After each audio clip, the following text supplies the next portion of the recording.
પછી ત્રિગુણાતીતાનંદ સ્વામીએ પ્રશ્ન પૂછો જે દેશ કાળ ક્રિયા સંગ એનું વિષમપણું હોય ત્યારે ત્યાં શો ઉપાય કરવો?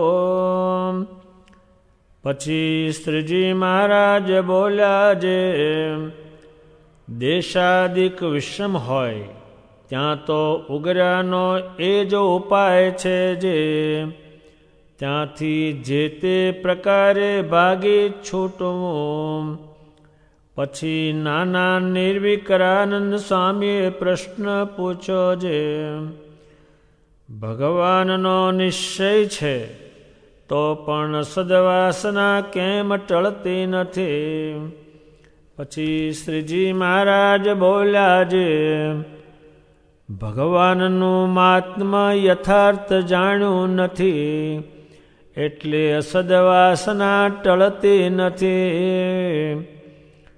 પછી મોટા યોગાનંદ સ્વામીએ પૂછ્યું જે ભગવાનનો નિશ્ચય પરિપૂર્ણ છે તો પણ ભગવાનને વિશે ને ભગવાનની કથાને વિશે હિત કેમ થતું નથી? પછી શ્રીજી મહારાજ બોલ્યા જે ભગવાનનું જેવું મહાત્મ્ય છે તેવું એને સમજવામાં આવ્યું નથી. અને જો યથાર્થ ભગવાનનું મહાત્મ્ય સમજાય તો ભગવાન વિના બીજામાં હેત રાખે તો પણ રહે નહીં ને એક ભગવાન અને ભગવાનના સંત અને ભગવાનની કથા કીર્તન તેને વિશે અચળ હેત થાય છે. પછી પ્રતોષાનંદ સ્વામીએ પૂછ્યું જે ભગવાનની ભક્તિ અચળ કેમ રહે?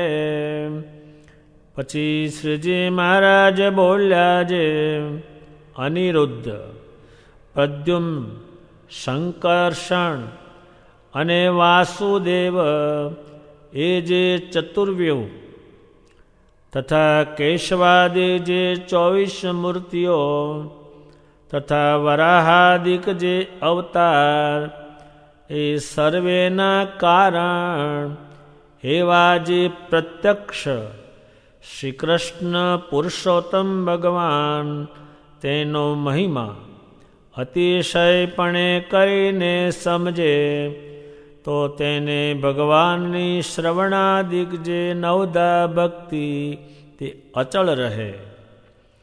એવી રીતે સર્વ મુનિના પ્રશ્નનો ઉત્તર કરીને પછી શ્રીજી મહારાજ સર્વેને પૂછતા વાજે કામ, ક્રોધ અને લોભ એ 3 નરકના દ્વાર છે. તેમાંથી જેને જે અતિશય જીત્યામાં આવ્યા હોય તે સર્વે કહો.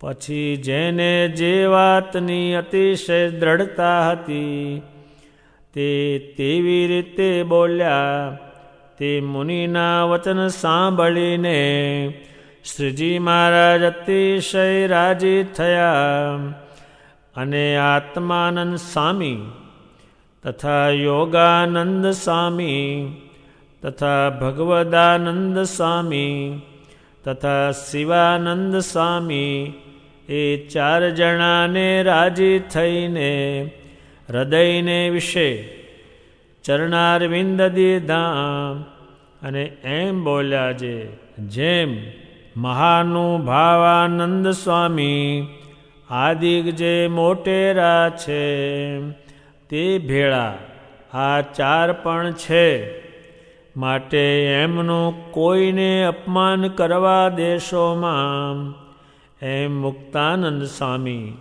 આદિક જે મોટેરા સાધુ તેમને ભલામણ કરીને શ્રીજી મહારાજ જય સચિદાનંદ કહીને પોતાને ઉતારે જમવા પધાર્યા.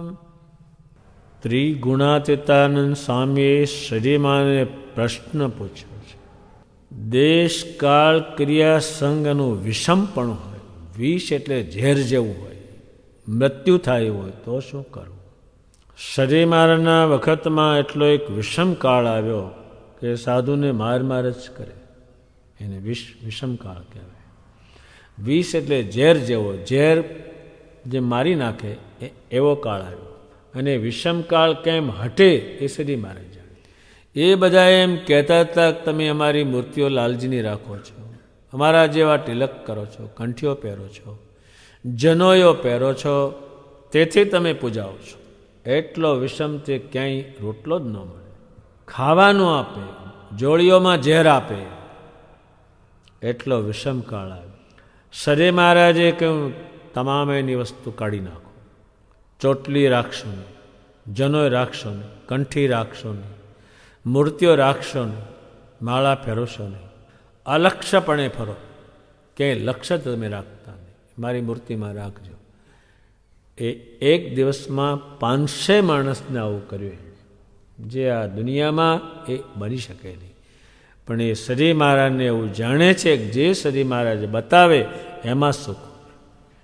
ત્યારે એક દંડુસરના ગલુજી, રજપૂત ગલુજી થઈ ગયા, જેની કથા કહેવાઈ ગઈ છે. પણ એના જે કુટુંબી હતા, એના સંગી હતા, એને મારી નાખવાનો વિચાર કરે અને મારવાતની તૈયારી કરી દીધી. શ્રી મહારાજે એક પત્ર લખ્યો કે આ પત્ર દાડો આથમતા પહેલાં ગલુજીને પહોંચાડ તો તારા ગમે એટલા ગુના હોય તો હું સામું નહીં જોઉં. તો એક કાઠી રાજા ત્યાં ગયા છે અને કાગળ આપ્યો કે મોઢામાં કોળિયો હોય તો નીચે નહીં ઉતારતા, ઘરની બહાર હો તો અંદર નહીં જતા. આ પત્ર વાંચી તમે તમારા પત્ની અને બાળકોને લઈને અહીંયા આવતા રહો. એ જ્યાં હતા ત્યાં બોલાવ્યા. એટલે એ જ પ્રમાણે એણે માન્યું અને એના માતુશ્રી એકલા રહ્યા.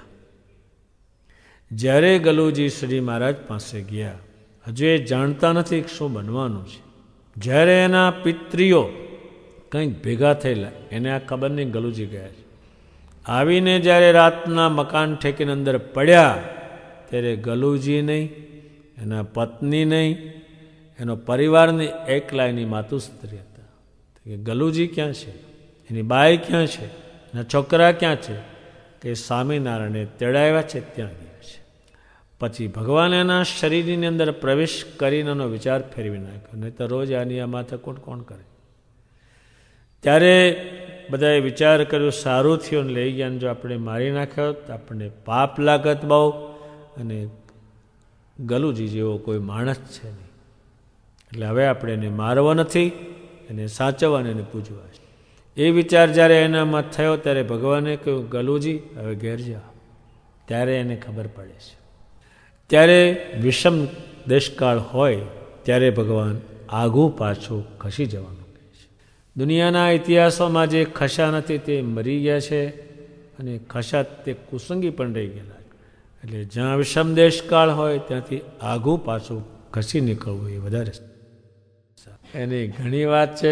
પણ દેશકાળ ક્રિયા અને સંગ જેનો કર્યો હોય એ જ મારવા આવે તો તમે આગા પાછા ખસી જજો, પછી એની મેતે ટાઢું પડી જશે. એ સંતોને વીતેલી છે દેશકાળની, એ જાણે છે એટલે એણે પૂછેલું છે. એ આપણને અનુભવ નહીં, દેશકાળ ખરાબ થાય ત્યારે કેવું થાય છે એ જેને વીતી હોય તેને ખબર પડે. એટલે ક્યારેક આવું બને તો ત્યાંથી આઘું પાછું જતું રહેવું, પણ માર ખાવો નહીં. એ શ્રી મહારાજે વાત કરી. પછી નિર્વિકરાન સ્વામીએ પણ શ્રીમાને પૂછ્યું છે, તમારા સ્વરૂપનો નિશ્ચય છે તો પણ અસદ વાસના કેમ ટળતી નથી? અસદ એટલે અવળી બધી છે, એ ટળતી કેમ નથી? ત્યારે ભગવાન સ્વામિનારાયણ કહે છે, હું જેવો છું એવો મને જાણ્યો નથી, એટલે એની વાસના આમાં છે ને મારામાં નથી. અને શ્રીમાની વાસના થઈ તો એના જેવું આ બ્રહ્માંડમાં રૂડું કરનાર કોઈ નથી. એટલે સ્વામિનારાયણ ભગવાનનું મહાત્મ્ય જેવું છે એ નંદ સંતોએ કહ્યું છે, જાણી લેવું. પ્રેમાનંદ સ્વામીએ તો હજારો કીર્તનમાં એનું માતમ લખ્યું છે, કોઈને પૂછવા જ દવું ના પડે એટલું લખ્યું છે. એટલે એનું માતમ સાંભળીએ તો ભગવાનની વાસના થાય, ને ભગવાનની વાસના થઈ એટલે સર્વે ગુણો શુભ થયા. એ વાત કહી પછી યોગાનંદ સ્વામીએ શ્રીમાને પ્રશ્ન પૂછ્યો એટલે છે, ભગવાન તમારો નિશ્ચય પરિપૂર્ણ છે, તો પણ તમારી કથા વાર્તામાં હેત કેમ થતું નથી? હવે ભગવાનની જે કથા જે બોલે છે એના જેવો કોઈ કિંમતી જ છે નહીં. એવું આપણું રૂડું કરે, એનું એક વાક્ય આપણું રૂડું કરતું જાય. તમને માણા તો કહે જ નહીં, દેવસ કહે, પણ હેત કેમ થતું નથી? એનું શું કારણ? નિશ્ચય છે, બધું છે. ત્યારે ભગવાન સ્વામિનારાયણ કહે છે, એ મહાત્મા જે જાણ્યું હજુ નથી એ વાંધો છે. મહાત્માની વાત બહુ જ આવે. ત્યારે જેણે જેણે મહાત્મા જાણ્યું એને શ્રી મહારાજ જોબનજીને એ સંતોએ મહાત્મા કહ્યું કે શ્રી મહારાજના ચરણની રસ તમારે કાંઈ માથે ચડાવવી. પછી એની એમ કથા છે કે આમ એમનો ચોક વાળી જોડી સાફ કરી પવિત્ર બનાવી અને ઉત્તમ રસ લાવી અને એ પાથરી અને ભગવાનને ચલાવ્યા. જેટલું ચાલે એટલી ધૂળ લઈ લે, ચાલે એટલું ધૂળ લઈ લે, ચાલે એટલું ધૂળ લઈ લે, એના માટલા ભર્યા. એમની બે દીકરી હોત એને કહી રાખ્યું કે મને જમતા પહેલાં સહેજ ધૂળ આપ. માથે મૂકવાનું કહ્યું છે, જો માથે મૂકે જ ગુણ કરતી હોય તો એ પેટમાં જાય તે શું કામ કરે? તો એ રોજ જે મોઢામાં ચપટી ધૂળ નાખે અને પાણી પીવે ને પછી જમે. આ કોઈને ખ્યાલ આવે? પછી એ ધૂળ માગી એને ત્યારે એની દીકરીએ કહ્યું, બાપુજી ધૂળ થઈ રહી છે. તો કે તો મૃત્યુ નજીક આવી ગયેલું હોવું જોઈએ. એની કથા છે, એનું માતમ છે. એનું તો ખરું, પણ એને અડેલીની વસ્તુનું એટલું માતમ છે. ત્યારે સચિદાનંદ સ્વામી હતા, એ બોટાદમાં ગયેલા. ત્યાંના રાજાને ત્યાં ભગવાન ઉતરતા, પણ આ મહાત્માની ખબર નહીં એને. રે ઉતરે, જમે, બેસે, પગે લાગે. પણ સચિદાનંદ સ્વામીએ, અદ્ભુતાનંદ સ્વામીએ એક કપડું હતું તે કાઢી અને આમ અડાડ અડાડ કરે. પેલા રાજા પૂછે છે, સ્વામી આ શું છે? કે તો શ્રી મહારાજના સ્પર્શ કરેલું કપડું છે, તે આને જ અડું છું, આમ કરું છું. પેલા રાજા કહે છે, શ્રી મહારાજ અહીંયા કેટલા દિવસ ઉતર્યા, કેટલા વખત રહ્યા, પણ મને આ ખ્યાલ નહીં. એટલે ગઢપુર શ્રી મહારાજ પાસે ગયા અને એના ચરણનો આમ કર્યો, સ્પર્શ કર્યો.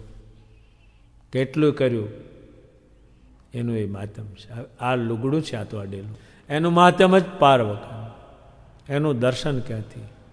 ગળામાં એની કંઠી ક્યાંથી? એ તો આ જગતમાં તો માણાના દોરા છે બધા, કોઈ લાલ ને પીળા ને, કોઈ ગઠ્ઠા ને, કોઈ કાળા ને, કોઈ ધોળા ને. આ ક્યાંથી? આનાથી સીધું તમને કાંઈ ન હોય આટલાથી ઓળખે કે સ્વામિનારાયણના ભગત હોવા જોઈએ. અને પોલો હોય ત્યાંથી ખબર પડે કે 15-20 દોરા ઘાલ્યા હોય ગળામાં. એનું માતમ છે.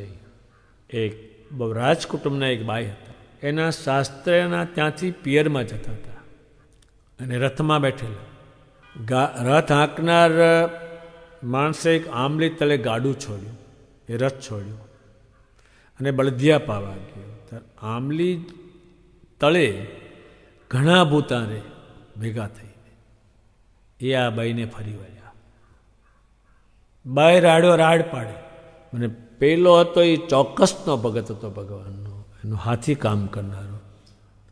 ને રાડ પાડીને એને બોલાવ્યો એટલે એકદમ આવ્યો. શું છે? કે આ બધા મને ભૂત ફરી વળ્યા, ખાઉં ખાઉં કરે છે. એના 2 હેરવાળી કંઠી હતી, તે એક હેરવાળી એક અડધી તોડી અને એને કહ્યું આ ગળામાં પહેરો.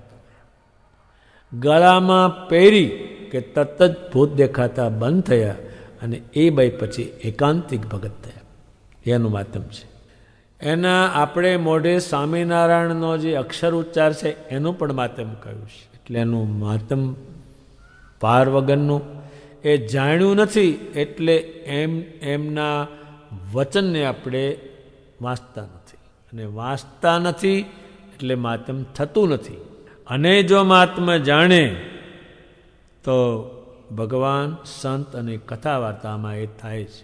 ત્યારે ભગવાન સ્વામિનારાયણનું મહાત્મ્ય જાણવાથી સ્વામિનારાયણ ભગવાનમાં, એમના સંતમાં, એમની કથામાં તમને એ થાય જ. પણ પેલું મહાત્મ નહીં, સ્વામિનારાયણનું એક લીટી વાંચો તોય તમને આખો દિવસ પેલા રાખે. પણ એ આપણે વાંચીએ નહીં તો આપણને એ વાણીનું મહાત્મ નથી. શ્રીજી મહારાજે આ પ્રશ્ન પૂછ્યો છે અને ઉત્તર આપ્યો છે. એમાંથી આપણે એટલું જાણવું કે શ્રીજી મહારાજની વાણી સાંભળશું તો એ સ્વામિનારાયણમાં એ થયા વગરનું રહેવાનું જ નથી. એ વાણી છે, એ વાણીનો મહિમા ભાવ, એ માતમ સમજે તો જ આમાં થાય. એ વાત એમણે કહી છે.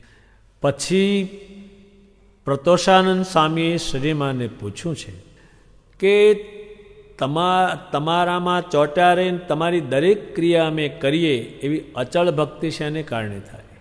ચળે જ નહીં કોઈ દાડો. ચળે એટલે ચાલુ બંધ થઈ જાય. જેમ ઝાડ હોય ત્યાંથી ખસતું જ નથી. આ આંબલી કોઈ નથી કહે આપણે ત્યાં છે 1000 માણસ ભેગા થઈને ધક્કો મારી ખાય, અને ઝીણકું ઝાડવું હોય ને એક ધક્કો મારે તો હેઠું પડે પાપ ને. ત્યારે ભગવાન કહે છે કે જે આ જેટલા અવતારો થયા એ બધાએ મારા છે તો એ જાય નહીં. ત્યારે જેટલા અવતારો થયા એ સ્વામિનારાયણ પુરુષોત્તમ નારાયણ એમ કે મારા જ બધા અવતારો છે અને મારામાંથી પ્રગટ થયેલા. આટલું બધું પટુણિયું ભેગું કરવું એના કરતાં આ એક શું ખોટા છે, એટલે એને છોડે નહીં. આને પૂરા સમજે નહીં એટલે ચારે બાજુ હાથ ખોદતા રહે બધા. અહીં માને, અહીં માને, અહીં માને, અહીં માને, અહીં કરે, કંઈ જાતનું કરે. એટલે નંદ સંતોએ લખ્યું છે કે હાથ ખોદશો તમે તો પાણી થવાનું નથી, અને એક જ ઠેકાણે હાથ ખોદશો તો ગમે તે પણ પાણી થવાનું છે. એમાં બધાનો જે સાર છે એ સ્વામિનારાયણ છે, અને એ સ્વામિનારાયણ ભગવાન જે છે એ સર્વે જે અવતારો એ એમના છે, જેટલા બ્રહ્માંડો એટલા એમના છે, સર્વે ધામના ધણી છે એવા એ મોટા છે. એવી સમજ જ્યારે આવે ત્યારે તમે મને ક્યારેય મૂકી નહીં શકો, મૂકશો નહીં. અને ભગવાન 24 અવતારો ધારણ કર્યા છે એ ગ્રંથોમાં કોને દેખાડ્યા એ પણ લખાઈ ગયેલું છે. માટે આપણે આટલું એક સમજી રાખીએ કે બધા જે અવતાર છે એ પુરુષોત્તમ નારાયણના છે. એ પુરુષોત્તમ નારાયણની ભક્તિ કેટલી ઊંચી થઈ બોલો. અને એ વસ્તુ એના મગજમાં ન આવે તો અચળ ભક્તિ ન થાય, ચળે ખરી. પર્વતભાઈને અચળ નિષ્ઠા આ સ્વરૂપમાં એને 24 અવતાર જોયા છે. એટલે તમારે સ્વામિનારાયણ ભગવાનને મૂકીને કંઈ પણ કરવાનું નહીં. અને જે મૂર્તિઓ ભગવાને પધરાવી છે તે બધાએમાં એમણે કહ્યું છે હું રહ્યો છું. એટલે કોઈ પણ મૂર્તિ ભગવાને પધરાવેલી માનીએ તો એ સ્વામિનારાયણને વચને બધી મૂર્તિઓ માનવાનું કહેલું છે. એટલે આપણાથી કોઈ પણ અવતારનું ખંડન થઈ શકે નહીં, તો જ એ પુરુષોત્તમ ઠરે. અને પુરુષોત્તમના સર્વે અવતાર છે એટલે કોઈ અવતારની નિંદા થઈ શકે નહીં. અને અવતારની નિંદા કરી એટલે શ્રીજી માની નિંદા કર્યા બરાબર થાય છે. એટલે સ્વામિનારાયણ ભગવાન અનંત કોટી બ્રહ્માંડના પતિ પુરુષોત્તમ નારાયણ છે. એ જ્યારે મગજમાં બેસે ત્યારે એને છોડે નહીં અને બીજું કરે નહીં. બધા નંદ સંતોએ હરિભક્તોએ તે વખતે પણ જ્યારે અંતકાળ થાય ત્યારે આના એકલાને સંભાળ્યા છે. અને અક્ષરધામમાં પણ એ પોતે એકલા જ બેસે છે અને અનંત કોટી મુક્તો છે, પણ એના શરીરમાંથી બધું પ્રગટ થાય, એમાં પાછું લીન થાય. એટલે તમને કોઈ દાડો આને મૂકવાનું મન થાય નહીં.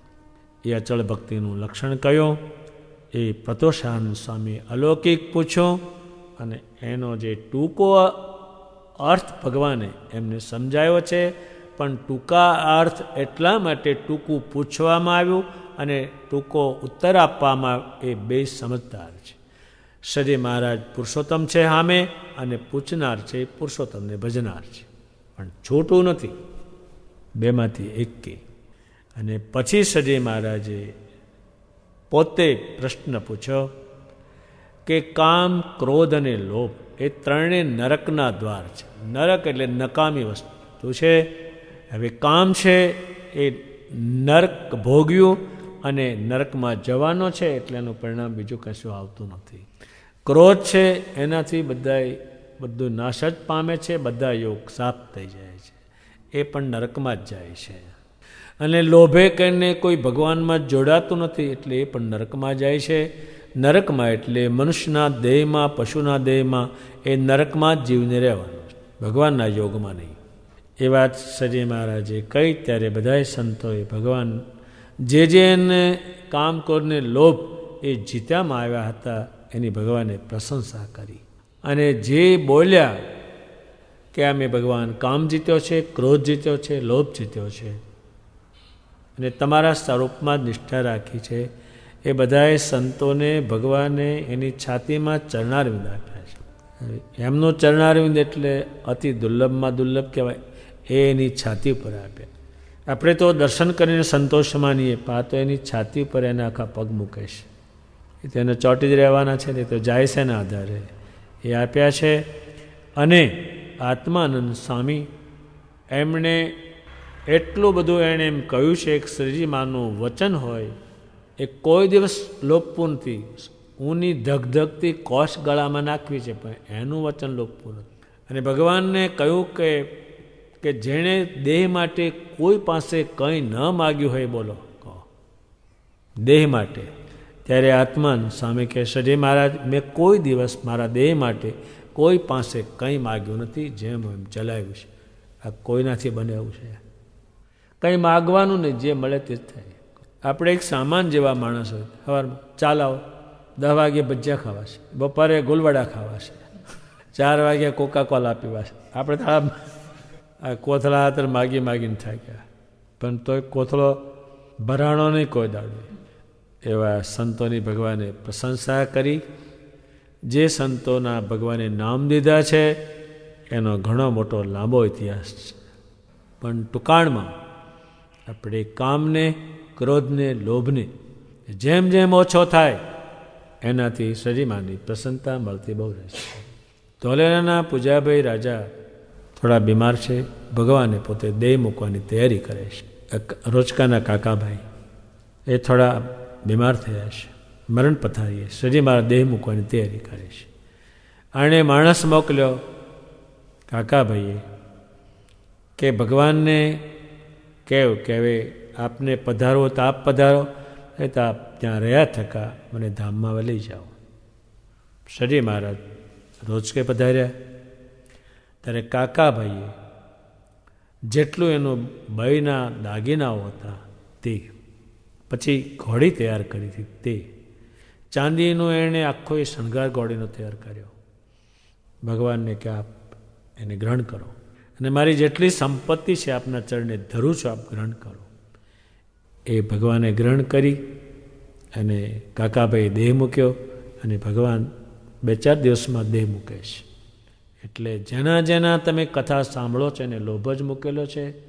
અને આપણે આ વાત ન સમજીએ તો લોભ જેણે કર્યો છે એને નથી જીવતા હક અને નથી સાથે લઈ જવાનું. લોભનું પરિણામ કોઈએ સારું ભોગ્યું નથી અને લોભીનો કોઈ દાડો વાર લેવો નહીં. લવ કરે એનો કશો વાર લેતા નહીં, એ લેવાનું છે એ જ એને મૂકવાનું છે, એ જ એને નડવાનું છે અને એથી ખાવાનું નથી. એ વાત શ્રીજી મહારાજે કહી છે, એ આપણે ધ્યાનમાં રાખવાની.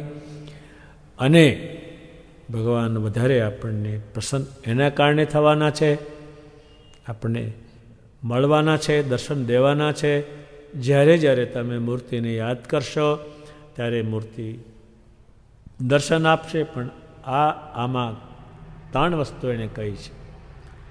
આ પ્રમાણે ગઢડા પ્રથમ પ્રકરણના 78 વચનામૃત અત્યારે પૂરા થાય છે. એટલે 78મું વચનામૃતમાં સંતોના 22 પ્રશ્નો છે અને શ્રીજીમાના 2 પ્રશ્નો છે. એ કુલ 24 પ્રશ્નો છે. એમની કથા આપણે સાંભળી અને એમાં અલૌકિક વસ્તુ જાણવાની આપણને બધાને મળે છે એ ભગવાનની કૃપાનો અને સંતોની કૃપાનું એ પરિણામ છે. જો એમને ન લખ્યું હોત, ભગવાને ન લખાયું હોત તો આપણે કંઈ જાણી શકત. એટલે એ રીતે ગરડા પ્રથમ પ્રકરણનો 78મો વચનામૃત પૂરું થયો. સહજાનંદ સ્વામી મહારાજની જય.